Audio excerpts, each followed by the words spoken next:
आज हम लोग सीखेंगे कि हमारी जो स्प्लिट एसी होती है उस स्प्लिट एसी में क्या क्या फॉल्ट आता है, फिर उस फॉल्ट के आने पर क्या क्या उसमें खराबी होती है, उसको कैसे सही करते हैं, इसके बारे में सीखेंगे। और ये चीज़ हम लोग एक बुक के जरिए से समझेंगे, और ये बुक है करीम टेक्निकल इंस्टीट्यूट की बुक, जो कि एयर कंडीशनर की बुक है। इसके अंदर एक चैप्टर है जिसका नाम है स्प्लिट एसी के दोष और उपाय। जो इसमें फॉल्ट होता है उसका सॉल्यूशन क्या है, ये इसमें पूरी तरीके से बताया गया है। तो एक एक फॉल्ट को सही से समझेंगे, मतलब अभी यहाँ पे थ्योरी ही समझेंगे, लेकिन जब ये सब हो जाएगा उसके बाद तब जाके हम लोग बाद में इसको यहाँ पे समझेंगे तो समझ में आ जाएगा ना। तो पहले इसकी थ्योरी को समझते हैं क्या क्या चीज़ें हो सकती है। इस बुक में सबसे पहला फॉल्ट यहाँ पे दिया गया है कि स्प्लिट एसी ऑन नहीं हो रही है। ध्यान से समझना है, फोकस कैमरे पे नहीं होना चाहिए, फोकस यहाँ होना चाहिए और दिमाग यहाँ पे रख करके समझिए। क्या कह रहा है कि स्प्लिट एसी, कस्टमर समझिए, कस्टमर कह रहा है कि हमारी एसी ऑन ही नहीं हो रही, पूरा डेड है, कुछ भी नहीं, एकदम जल भी नहीं रहा उसमें, कुछ डिस्प्ले उस्प्ले कुछ नहीं आ रहा है। तो कुछ ना काम करने पे क्या फॉल्ट हो सकता है, इसमें बताया गया है। 3 फॉल्ट यहाँ पे मेंशन किया गया है। सबसे पहले यहाँ पे ये कह रहा है कि एसी में सप्लाई नहीं आ रही होगी। तो सप्लाई ना आने के लिए जानते क्या हो सकता है कि वो जो बोर्ड है, ये बोर्ड जो मेन बोर्ड है वो खराब होगा। कल प्लग जो है इसका केबल ये खराब हो सकता है, जो प्लग खोसा गया वो भी खराब हो सकता है। तो सॉकेट, प्लग और केबल खराब हो सकता है। आगे देखिए क्या कह रहा है, पीसीबी का फ्यूज खराब होगा। ये जो पीसीबी, इसमें फ्यूज यहाँ लगाया गया है, फ्यूज देखे थे कल आप लोग। फ्यूज अगर खराब हो जाएगा, उड़ जाएगा, खराब हो जाएगा, टूट जाएगा, तो सप्लाई जा पाएगी पीसीबी में? तो कुछ भी चलेगा, कुछ भी नहीं। तो फ्यूज हम चेक करना है, क्लियर। फिर आगे क्या बताया जा रहा है कि पीसीबी खराब होगी, तो ये क्या हो सकता है, पीसीबी भी खराब हो सकती है। मतलब अगर हमारी पीसीबी खराब ही हो जाएगी तो भी कुछ नहीं चलेगा। अब चेकिंग का थोड़ा सा नॉर्मली तरीका इसे बाहर से बता दे रहे हैं, फिर बाद में बताएंगे। सबसे पहली चीज़ ये पता करने के लिए पीसीबी खराब है कि फ्यूज खराब है कि ये सप्लाई खराब है, केबल खराब है, ये पता करने के लिए सबसे आसान तरीका ये है कि एसी को चालू करिए, उसके बाद जाकर तुरंत ये तार जहाँ जहाँ जाके जुड़ा है, ये तार जहाँ कहाँ जुड़ता है, रिले पे और न्यूट्रल पे है ना, हम वहीं चेक कर लेंगे सप्लाई। अगर वहां तक सप्लाई नहीं आ रही है तो इधर का फॉल्ट है ना, कि सप्लाई नहीं आ रही है। अगर वहां तक सप्लाई आ रही है उसके बाद ये नहीं चल रही तो फ्यूज खराब हो सकता है। फ्यूज अगर सही है तो 100% क्या खराब है, 100% पीसीबी खराब है। ये हो सकता है, इतना का समझ में। देखिए जब एसी बनी हुई है, बधी हुई है, कोई इसको टच नहीं किया तो वायरिंग गलत नहीं हो सकती है, हो जाएगी वायरिंग गलत। लेकिन मान ली कोई खोल वोल दिया तो वायरिंग गलत, तो फिर बताया जाता है ना, टेंशन लेते हैं। आगे बढ़ते हैं, आगे देखिए दूसरा वाला फॉल्ट। दूसरे कस्टमर को वहाँ गए, उसका फोन आया, वो कह रहा है ना कस्टमर के एसी का इंडोर चल रहा है, मतलब इंडोर चल रहा है लेकिन आउटडोर चालू ही नहीं हो रहा है, आउटडोर नहीं चालू हो रहा है। जो पंखा गर्मी फेंकता है, निकालता है, वो चल ही नहीं रहा है, ऐसा कहते हैं कस्टमर। इसका मतलब क्या फॉल्ट होगा, इसका मतलब इसमें बताया जा रहा है, कितना बताया जा रहा है, 1 2 3 4 5 फॉल्ट। क्या क्या है समझिए, इसको जूम करके दिखाइएगा सही से, तभी समझ आएगा। नंबर 1 पे ये कह रहा है कि स्प्लिट एसी के आउटडोर तथा इंडोर तथा आउटडोर के बीच में जो केबल लगाया गया है वह केबल खराब हो। मतलब इंडोर जिस केबल के जरिए सप्लाई वहां पहुंचा रही है आउटडोर में, वो केबल ही खराब होकर कैसे चालू होगा वो। ये एक फॉल्ट मिला। हो सकता है ये हो, जरूरी नहीं कि वही हो, कुछ और भी हो सकता है। फिर कह रहा है अगर वो सही होगा फिर क्या फॉल्ट होगा, ये कह रहा है कि इंडोर और आउटडोर का कनेक्शन गलत किया गया होगा। हो सकता है कि मतलब कोई आया हो एक आध दिन पहले, कुछ तो सीधा करके गया हो, तब भी दिक्कत हो सकती है, लेकिन अपने से तो नहीं गलत हो पाएगा कनेक्शन कभी भी। आगे का पॉइंट ये कह रहा है कि पीसीबी खराब होगी। हो सकता है कि पीसीबी सप्लाई ना ही दे रही हो उसको, पीसीबी का इशू हो सकता है जो, तो तब भी हमारा आउटडोर नहीं चलेगा।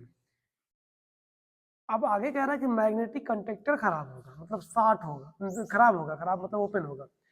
अगर कंडक्टर वाली एसी है तो कंडक्टर खराब होने पर आउटडोर चलेगा, नहीं चलेगा। कल ही समझे तुम लोग कि अगर कंडक्टर खराब हो सप्लाई अंदर जाएगी नहीं। तो कंडक्टर वाली है तो उसको भी एक बार चेक करना पड़ेगा आपको, ठीक है, वो भी सही है। फिर क्या कह रहा है कि रिमोट द्वारा एसी को फैन मोड पर कर दिया गया। रिमोट जो है उसको कूल मोड पे रहेगा तभी चलेगी एसी आउटडोर। अगर फैन पे चला दिए तो आउटडोर चलेगा, नहीं चलेगा। तो रिमोट भी चेक करना जरूरी है। इन सभी फॉल्टों को बारी बारी से टेस्ट करेंगे, जो भी फॉल्ट मिलेगा उसको सही करेंगे, एसी सही हो जाएगा। तो ये फॉल्ट आने पे क्या क्या खराबी होगी कौन बता रहा है, ये बुक बता रही है। इसको याद करके अपने माइंड में रखना पड़ेगा आपको। आगे का पॉइंट देखिए क्या है, किसी को किसी भी चीज़ में कंफ्यूजन होगा पूछ लीजिएगा, सिर्फ जी जी करने से कुछ नहीं होगा। जो कुछ भी डाउट होगा उसको पूछ लीजिए बीच बीच में कि हाँ ये कैसे होगा, वो कैसे होगा। बाद में फिर हम तो बताएंगे वहाँ कैपेसिटर खराब होने पंखा नहीं चलेगा, कंप्रेसर चलेगा ना, तब वो कुछ नहीं चल रहा है आउटडोर में। हाँ कुछ भी नहीं चल रहा है। आगे बढ़ते हैं। तीसरे नंबर पे कोई और कस्टमर है, वो कह रहा है कि आउटडोर का फैन मोटर चल रहा है परंतु कंप्रेसर नहीं चल रहा है। पंखा क्या है, चल रहा है, कंप्रेसर नहीं चल रहा है। तो पीसीबी का इसका इशू है, इंडोर का केबल का इशू है नहीं है, सप्लाई पहुंचाई जा रही है, वो आउटडोर का इशू है। उसमें एक चीज चल रहा है, एक चीज नहीं चल रहा है। इसमें क्या कह रहा है कि इसमें भी 3 फॉल्ट बता रहा है। कह रहा है कि कंप्रेसर का कैपेसिटर खराब होगा, कैपेसिटर खराब होगा तो भी नहीं चल पाएगा कंप्रेसर। कंप्रेसर का कनेक्शन वायरिंग गलत की गई होगी, मतलब वायरिंग में कुछ फॉल्ट हो गया होगा, कंप्रेसर खराब होगा, इस केस में ही फॉल्ट हो सकता है। इसको चेक करेंगे, जो भी होगा उस हिसाब से सही करेंगे। चौथे में क्या है कि आउटडोर का कंप्रेसर चल रहा है परंतु फैन मोटर नहीं चल रहा है। तो फैन के ना चलने के रीजन क्या कह रहा है इसमें, फैन मोटर का कैपेसिटर खराब होगा, फैन मोटर की वायरिंग गलत की गई होगी या चूहे हुए काट दिए होंगे, फैन मोटर के तार को चूहों ने काट दिया, देखिए लिखा है। फिर क्या कह रहा है कि फैन मोटर खराब होगा, फैन मोटर भी खराब हो सकता है, तब भी तो नहीं चलेगा। इसको हम चेक करने का तरीका बताएंगे। आगे बढ़ते हैं। इसके बाद ये कह रहा है 5वां नंबर कि स्प्लिट एसी का कंप्रेसर चल रहा है परंतु एसी कूलिंग नहीं कर रही है। कंप्रेसर चलने पे कूलिंग होती है कि नहीं होती है, लेकिन ना हो तो कौन सा फॉल्ट है, मैकेनिकल फॉल्ट है, लीक चोक या कंप्रेसर प्रेशर डाउन। क्या कह रहा है इसमें, कह रहे गैस लीक या चोक होगी, ठीक ना। अगला कह रहा है कंप्रेसर का प्रेशर डाउन होगा।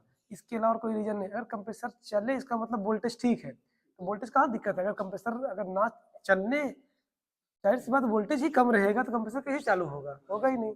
कंप्रेसर चल रहा है अच्छे से, बस कूलिंग नहीं हो रही है, तब 3 फॉल्ट, उसके अलावा कोई फॉल्ट नहीं। सर्विस का भी दिक्कत हो सकता है लेकिन कूलिंग थोड़ी बहुत होगी। अब हमें ये कंफर्म करना है कि सर्विस की वजह से कूलिंग नहीं हो रही है कि गैस की वजह से कूलिंग नहीं हो रही है, दोनों कंफर्म करना है। तब हम क्या करेंगे, उसके पाइपों को पकड़ेंगे, कौन, सक्शन और डिस्चार्ज पाइप, लिक्विड और वेपर पाइप को पकड़ने के बाद अगर वो अच्छे ठंडा हो रही है, फुल ठंडा, सक्शन ज़्यादा ठंडा, मोटी वाली ज़्यादा ठंडा और पतली वाली कम ठंडा, तो गैस 100% ठीक है। अब कूलिंग ना होने का रीजन क्या है, सर्विस। और अगर वही ठंडी नहीं हो रही तो क्या फॉल्ट है, गैस का ही फॉल्ट है। या आप कंडेंसर की पाइप को पकड़ पता कर सकते हैं, कंडेंसर की पाइप पूरा गर्म हो रही है लेकिन कूलिंग सही नहीं हो रही है, इसका मतलब क्या, सर्विस की जरूरत है, सर्विस कर देंगे सही हो जाएगा। तो सर्विस ना होने पे थोड़ी बहुत कूलिंग होती रहती है लेकिन गैस के ना होने पे कुछ नहीं होती। आगे देखिए क्या होगा। आप बोलते हैं कि अगर गैस है हाँ तो उसकी जो पाइप है हाँ वो गर्म हाँ है, हाँ कंडेंसर वाली, हाँ तो हमारी सर्विस नहीं है, हाँ तो सर्विस की है उसमें मतलब धूल वगैरह भटे होंगे, हाँ हाँ फैन मोटर बराबर नहीं हाँ चलेगा तो उसको क्या है, तो और ज्यादा ठंड कर देगा ना गर्म की जगह। नहीं जान भाई, तो हम क्या बोले, हम बोले पाइप पकड़ लेंगे, पाइप हवा ठंडी कर रही है, गर्म कर रही है, कंप्रेसर गर्म कर रही है, कर रहा है, कंप्रेसर चल रहा है, गर्म करके फेंक रहा है, हवा अगर नहीं चलेगी, नहीं लगेगी, और गर्म होगा, और गर्म होगा और ठंडा। गर्म हाँ ये तो हो गया। हम्म, फिर हमारा सक्शन लाइन में जो आता है, हाँ हाँ ये हमारा क्या होता है, ठंड होता है, हाँ हाँ, तो ये तो प्रॉपर ठंड हो ही नहीं पाएगा ना और सर्विस ठंडा लाइन होगा, में। और ठंडा होगा। इंडोर का ब्लोअर नहीं चलने पर जो दरो गैस, वो दरो गैस ही वापस जाना शुरू होगी नहीं होगी, जाहिर सी बात वही ना होगा, तो और ठंडा होगा वो सक्शन लाइन, ठंडा होगा लेकिन बाद में ट्रिप भी करेगा वो, लेकिन कुछ टाइम तक चलेगा पूरा, जब तक चले ठंडा रहेगा। और जितना ठंडा दिख रहा है तो उससे ज़्यादा ठंडा दिखेगा, तब भी ट्रिप करेगा, हाँ तब भी कूलिंग कम हो जाएगी।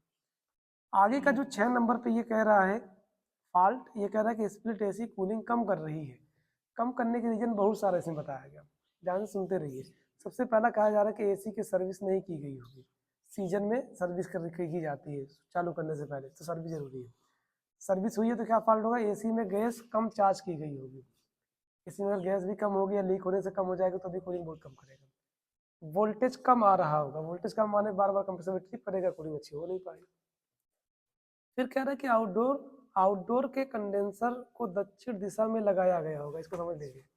आउटडोर का कंडेंसर का मतलब समझ रहे हैं, कंडेंसर का जो साइड है वो किधर रख दिया गया, दक्षिण दिशा में। सूरज यहाँ से निकलेगा पूरब साइड से, इसी से घूमेगा, इसी से, किधर से, किधर से, दक्षिण से ना घूमेगा। हीट लोड सबसे ज्यादा किधर होता है, दक्षिण। सोलर पैनल जब लगाया जाता है उसका मुंह किधर करते हैं, दक्षिण तरफ, ताकि धूप ज्यादा लगे तो चार्ज ज्यादा होगा।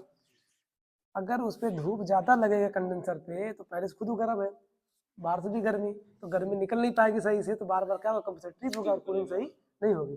तो कंडेंसर को कभी भी दक्षिण में मत लगाइए, मन करे तो पश्चिम कर दीजिए, पूरब कर दीजिए, उत्तर कर दीजिए, कोई दिक्कत नहीं, जरा से भी दिक्कत नहीं, लेकिन दक्षिण मत लगाइए। अगर सिचुएशन नहीं बन रहा तो छांव करिए, छांव इस तरीके से। हाँ, लगा दीजिए। आगे देखिए, स्प्लिट एसी में इंडोर और आउटडोर के बीच की दूरी आवश्यकता से अधिक होगी। अगर स्प्लिट एसी के आउटडोर और इंडोर की जो दूरी है ज़्यादा कर दिया जाएगा तो भी गैस घूमना पड़ेगा ना बहुत लंबी दूरी तक, तो भी कूलिंग में इश्यू आ सकता है। 35 फीट ठीक ठाक है, 35 फीट से ऊपर जाने में थोड़ा कूलिंग कम होने का डर है। स्प्लिट एसी के इंडोर तथा आउटडोर की जो पाइप है उस पर इंसुलेशन नहीं लगाया गया होगा।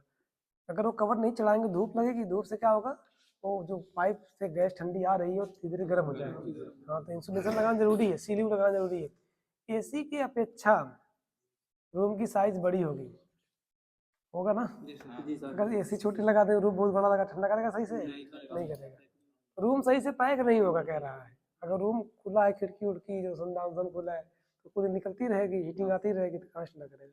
देखिए पैक है कि नहीं। आगे क्या कह रहा है, कंप्रेसर का प्रेशर डाउन होगा, ये भी हो सकता है, कंप्रेसर प्रेशर भी डाउन है। तो ये सब कुछ देखना पड़ेगा, धीरे धीरे बारी बारी चेक करते करते करते आगे बढ़ेंगे। इतना रहने देंगे और बताएं। आगे देखिए 7 नंबर है, एसी का कंप्रेसर बार बार ट्रिप कर रहा है। ये बहुत बड़ा फॉल्ट है, गर्मी में यही फॉल्ट सबसे टॉप पे होता है। ट्रिप कर रहा है कंप्रेसर, बार बार ट्रिप कर रहा है। ट्रिप करने का सबसे बड़ा रीजन क्या है, वोल्टेज, वोल्टेज कम आ रहा होगा, ये बताया गया। फिर कहा जा रहा है कैपेसिटर कमजोर होगा, अगर वोल्टेज सही हो तो कैपेसिटर नया रहा चेक करिए एक बार।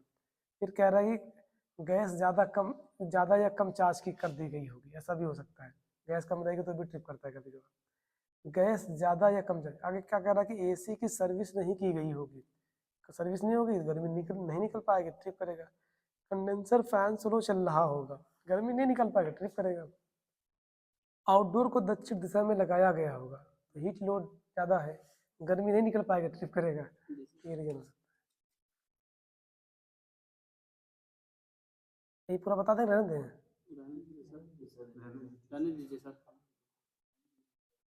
पढ़ लेंगे ना इसका, बहुत अच्छा। अभी आप देखिए 8, 9, 10, 11, 12, 13, 14 फॉल्ट अभी भी है। तो चलिए इसको बाद में फिर कभी आप लोग पढ़ लीजिएगा, आगे हम लोग प्रैक्टिस करते हैं और समझते हैं इस चीज़ को।